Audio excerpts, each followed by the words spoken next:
Hey guys, Greg Madrigal here with Sierra Nets. I'm going to show you a couple of modifications on my Delta DP350 I did, and also how to repair your Reeves drive if it takes a dump on you.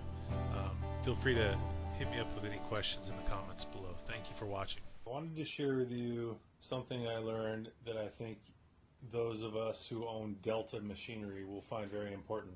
As we all know, Delta's out of business. They no longer have available any parts, or very few parts. Most of the important ones can't be found, and it's a shame, because you might have a perfectly good machine, like I have my 350, my DP350 Delta drill press, and it was basically trash. I even went out and bought another $400 drill press that I wasn't as pleased with, and ended up returning it after I found a fix for it.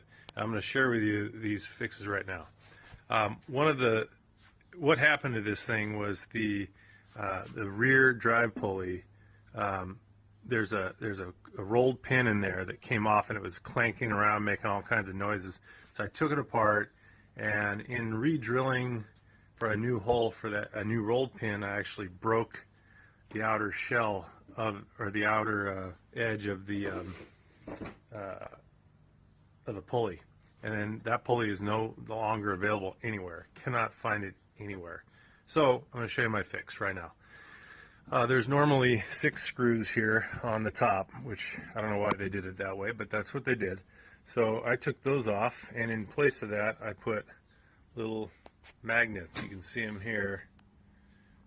Little rare earth magnets. They're just basically sit in place, and they hold the top on just like that, and it works great. It doesn't go anywhere, it doesn't make any noise, but it makes it way easier to get in here. Okay, and beside that, this is into a casting. This screw hole is a casting, and this screw is sheet metal, so the screws were different, and somebody before me who owned this messed them up. And anyway, long story short, the magnets are way easier. Okay, so what we have here is this drive pulley right here exploded on me. I don't know if you can see the edge here where it's kind of looks like it's been glued. Well, that is JB Weld, and JB Weld, I was able to put the pieces back together, JB Weld it, and then I used some carbon fiber that I bought on eBay and inlaid it into the wet JB Weld, and then covered it up with more JB Weld. And I let that set, and lo and behold, it worked great. I thought it was going to explode on me. It has yet to do that. I've been using it pretty heavily in my business for the last 3 months with this fix in place, and it's holding up really well. What happened today was I turned on the machine. It was making a bunch of noise, just like the initial time when I had to fix this little pin here. It basically backed out because it's just a rolled pin, and it's fit, with friction fit. And so what I did was, right now that pin had come out, so I basically tapped it and put in a set screw right there. So that set screw, and also inside this hub is another hub separate from this pot metal right here.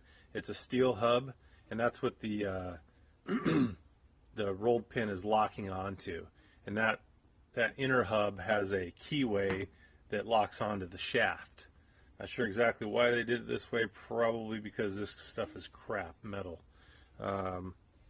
Anyway, so I took it off, put the tapped a hole here, and put in a set screw, and man, it works beautifully. What I encountered, and what really prompted me to make this video, was I couldn't compress the spring right here. I forgot how I did it the last time.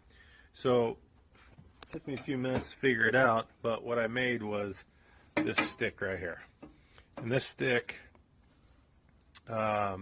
is pretty handy. It actually, you notice there's an inner hole there and just a single hole there. And the way this works is, and I labeled it so that I know exactly what it's for, because I probably won't use this for many years, so I'll just hang it, or maybe I'll put a magnet on it and hang it on the side and leave it there forever.